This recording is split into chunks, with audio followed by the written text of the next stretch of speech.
రంగారెడ్డి జిల్లా శంషాబాద్ ఎయిర్పోర్ట్ మార్గంలో ఓ కారు బీభత్సం సృష్టించింది. ఆగి ఉన్న కారును వెనుక నుంచి ఢీకొట్టింది.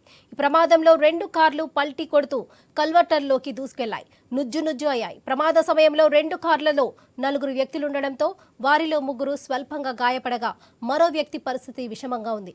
ఎయిర్పోర్ట్కు వెళ్లే రహదారిలో ప్రమాదం జరగడంతో అధికారులు ఉలికిపడ్డారు. వెంటనే సహాయ చర్యలు చేపట్టి క్షతగాత్రులను ఆసుపత్రికి తరలించారు.